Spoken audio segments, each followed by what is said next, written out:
दिया ऐलान हमने जंग की तैयारी का, उद्घोष होगा शंखनाद होगा। जी, बिहार विधानसभा का आगामी चुनाव है और चुनाव की तैयारी प्रत्याशियों द्वारा अब देखने को मिल रहा है, क्योंकि गांव-गांव और जनता से जनसंपर्क कर रहे हैं जन सुराज के प्रत्याशी।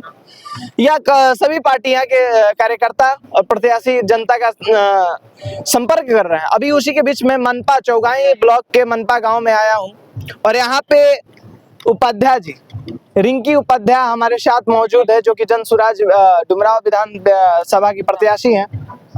मैम, स्वागत है आपको भारतीय खबर। आप जन सुराज पार्टी अगर विचारधारा एक अलग प्रशांत किशोर लेकर चले हैं, ऐसी क्या खासियत है कि डुमरांव की जनता आपको वोट दे? क्योंकि पहले ये सब व्यवस्था नहीं था। मेरे प्रशांत भाई आए हैं, लोगों क्या को व्यवस्था नहीं था? क्या व्यवस्था नहीं था पहले?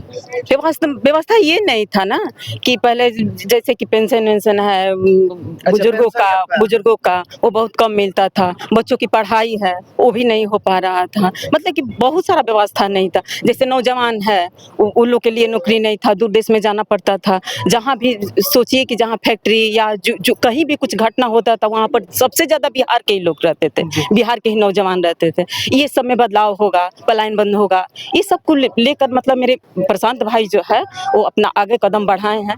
और देखिए, जैसे कि बीजेपी अगर वोट मांगती है तो मोदी के नाम पे, तो जनसुराज भी वोट मांग रही है तो प्रशांत किशोर के नाम पे। जी, मतलब प्रत्याशी में कुछ क्वालिटी नहीं है। नहीं ऐसा तो नहीं है। डुमरांव की मुख्य समस्या देखा जाए तो आपके नजर में क्या है? अच्छा है। मुख्य समस्या क्या है? समस्या बताइए जो कि आपके विधायक जी नहीं कर पाए, यहाँ के वर्तमान विधायक। शिक्षा है, शिक्षा नहीं है यहाँ पर। हाँ, शिक्षा की व्यवस्था, स्वास्थ्य, इस सब की व्यवस्था नहीं है। मेरे प्रशांत जी आएंगे तो अपना सब हर व्यवस्था मिलेगा। जनसुराज आएगा तो ये व्यवस्था मिलेगा। हाँ, जनसुराज। चलिए मैम, एक बात बताइएगा कि जैसे कि लोग बोलते हैं कि हम शिक्षा, स्वास्थ्य, सड़क, गली इसी योजना में उलझा के रखते हैं। यहाँ की युवा वर्ग में काफी, क्योंकि डुमरांव विधानसभा में युवा ज्यादा है, युवाओं के लिए क्या व्यवस्था होगी? युवाओं के लिए व्यवस्था होगी ना, यहाँ पर उन लोग को रोजगार मिलेगा। अब उन लोग को बाहर जाने का मतलब ऐसा नौबत नहीं आएगा, तो ये सब व्यवस्था होगा। अच्छा मैम, आप जैसे कि जनसुराज प्रत्याशी में देख रहे हैं कि जनसुराज पार्टी में कितने प्रत्याशी हैं विधानसभा में? लगातार 12-13 प्रत्याशी हो जा रहे हैं हर विधानसभा में। तो कैसे, अच्छा, अगर मान लीजिए आपको टिकट ना मिलके दूसरे को मिलता है तो क्या आप मदद करेंगे? कि बिल्कुल मदद करूंगी। मतलब आपकी बार कल्याण के लिए? हाँ, बिल्कुल। अच्छा, आपके पार्टी अब धीरे धीरे मजबूत होती जा रही है, क्योंकि भोजपुरी के सुपरस्टार कल ही और सूर संग्राम के विजेता आलोक कुमार ज्वाइन किए हैं पार्टी में। उनको लेकर बताइए। हाँ, क्या बोल रहे हैं? आपका नाम क्या पड़ेगा? मेरा नाम दीपक कुमार सिंह है, मैं डुमरांव युवा अध्यक्ष हूँ। युवा अध्यक्ष, तो आप युवा अध्यक्ष हैं और युवा की बात किया जाए, अगर देखिए तो डुमरांव विधानसभा में काफी युवा नौकरी की तैयारी करते हैं। चौगाई साइड में इधर सुबह में आइएगा तो काफी लड़के फील्ड में दौड़ते हैं। उन युवाओं के लिए मजबूरन प्लान करना पड़ता है, तो उनके लिए क्या विधान डुमरांव में स्पेशली क्या व्यवस्था करिएगा? डुमरांव में जन सुराज यही बोल रहे हैं कि हर एक पंचायत स्तर पे 10 से 12 हजार का आपका रोजगार का व्यवस्था कर दिया जाएगा। आज जब सरकार का नियत और नीति सही रहेगा तो सारा चीज व्यवस्था यहाँ हो सकता है। लेकिन जिसने अभी तक यहाँ पे सत्ता का जो शासन चलाया उसने रोजगार के नाम पे जीरो काम किया है। तो ये जनसुराज का पहला प्राथमिकता है कि युवाओं को 10 से 12 हजार का रोजगार मतलब यहाँ पे विधानसभा स्तर पर उन लोगों को दिया जाएगा। अच्छा, आपके पार्टी में बड़े बड़े लोग आ रहे हैं, मनीष कश्यप आए, उसके बाद आलोक कुमार जी आ गए हैं। अब क्या भोजपुरी के और कौन कलाकार आने वाले हैं? आपकी विचारधारा, आपके पार्टी द्वारा जब मीटिंग होता है जिन लोगों को बिहार बदलाव में अपना योगदान देना है वो सारे लोगों का स्वागत है, चाहे वो बड़ा हो या छोटा हो, उससे हमें कोई दिक्कत नहीं। उसको इन दोनों से छुटकारा चाहिए, पार्टी मार राजनीतिक नेताओं से, तो उन लोगों को जनसुराज को मदद करना पड़ेगा। अच्छा भैया, आप तो घूमते होंगे डुमरांव विधानसभा अपना, तो आपकी कमियां क्या देखते हो? क्योंकि लोगों से मिलते होंगे आप। कमियां बहुत सारा है, गिनाने बहुत है, लेकिन मूलभूत सुविधाएं ये है नया फ्री में मिले, शिक्षा की व्यवस्था इक्वल हो, सारे बच्चे एक क्लास में बैठ के पढ़े। शिक्षा ही एक ऐसी शक्ति है जो सबको झुका सकती है। यही चीज पीछा है। सरकारी में जाइए खिचड़ी खा के आइए, प्राइवेट में जाइए तो पैसा नहीं है फीस देने के लिए, तो पढ़ाई किसे होगा? तो जब ये इक्वल होगा तो सबको शिक्षा मिलेगा, तो शिक्षा में जो जैसा प्राप्त करेगा वैसा अपन जाके इनकम करेगा।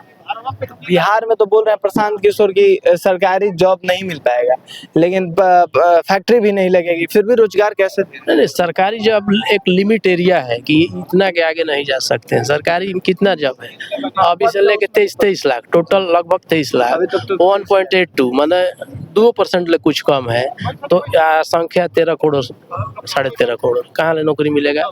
तो रोजी रोजगार का आपको व्यवस्था किया जाए, इंडस्ट्री बैठा के आपका 10-15-20 हज़ार रुपया का व्यवस्था यहीं पे कर दिया जाएगा। वो नौकरी नहीं बोलते, रोजगार बोलते हैं। तो रोजगार पे हम लोग बात कर रहे हैं, शिक्षा पे बात कर रहे हैं, स्वास्थ्य पे कर रहे हैं, बूढ़े बुजुर्ग को पेंशन पे बात कर रहे हैं। तो हम तो सारी समस्या को लेकर बात कर रहे हैं।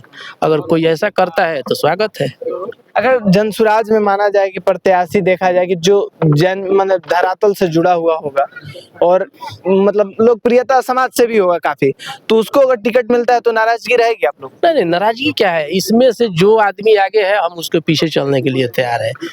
13,500 फार्म गिरा तो 13,500 का टिकट नहीं ना मिलेगा, टिकट तो 243 को मिलेगा। तो बाकी लोग है उसके पीछे चलेगा। मान के चलिएगा अब की बार हमें मिल गया, तो अब की बार आपका बारी है, तो हम नहीं आपके पीछे चलेंगे तो फिर अगर काम नहीं कीजिएगा तो नेक्स्ट टाइम कौन चलेगा? सही बात। ये बात मिला के चलना है कि आज हमारा बारी तो कल आपका भी तैयारी है, तो चलना पड़ेगा। अगर बिहार बदलाव चाहिए तो एक दूसरे के पीछे चलना पड़ेगा, नहीं तो फिर ऐसा नहीं हो सकता है। आप इधर जाइए हम इधर जाए तो कैसे होगा? नहीं होगा। अच्छा, ये यहाँ के जो वर्तमान विधायक हैं काफी मतलब देखा जाए एक डुमरांव विधानसभा में आता है कालूपुर पुल को लेकर के, वहाँ पे हादसा हुआ है, तो संवेदना प्रकट करने जाते हैं लेकिन कार्य नहीं करते। नहीं, कार्य वो नहीं करते हैं, वो कार्य कर दिए नहीं हुआ, वो क्या बताएंगे? वो कार्य के बारे में तो नहीं बताएंगे, लेकिन हादसा हुआ दुखद काम है। पुल बहुत दिन से जर्जर था, दोनों तरफ का दीवार टूट गया। बनाया तो अगर हाँ इसके पहले अगर उस पे काम होता तो ये घटना नहीं होती, और उसमें प्रोफेसर साहब वगैरह मर गए, बहुत दुखद घटना है। अच्छा, आप युवा हैं, आपसे एक क्वेश्चन पूछ रहा हूँ, जो ये वोटिंग हो रहा है, जो इसका फॉर्म आ रहा है, चुनाव आयोग जारी किया, उसको लेकर क्या बोलिएगा? चुनाव आयोग के पास बहुत समय था। लोकसभा का चुनाव साल में पहले हुआ, ये पहले भी 6 महीना कर लेता है, लेकिन ये चुनाव का नजदीक आगे करना है, इसमें थोड़ा दिक्कत है। ये नहीं होना चाहिए, चुनाव बाद भी कर लेता तो ठीक होता है। नहीं होना चाहिए। इसका डॉक्यूमेंट्स का अगर हम सुबह ही पढ़ रहे थे इसका, तो पता चला कि 7.69 करोड़ का बिहार में बोल रहा है चुनाव आयोग हो गया, फॉर्म दे दिया गया। उतना लोग के पास डॉक्यूमेंट था तो हो गया, तो फार्म भर। अरे रिसीविंग नहीं दे रहे हैं ना। हाँ, तो ये गलत बात है, तो ये गलत बात है, तो इसीलिए बोले कि चुनाव के बाद होता तो सब ठीक रहता है। लोकसभा चुनाव किया उसी डॉक्यूमेंट पे, तो फिर कौन ऐसा चीज जरूरत पड़ा कि आज भी इस तरह का भाई तुम काम करने लगा? इसमें कहीं साजिश तो नहीं? अब इतना हम लोग को क्या जानकारी है भाई? हम लोग तो इतना जानते हैं कि ये नई चीज होना चाहिए। अभी चुनाव आयोग का काम है, हम लोग कुछ करोगे तो कुछ करेगा। चलिए, बहुत बहुत धन्यवाद बात करने के लिए। आप देख रहे थे भारतीय खबर विकास प्रसार के साथ। जय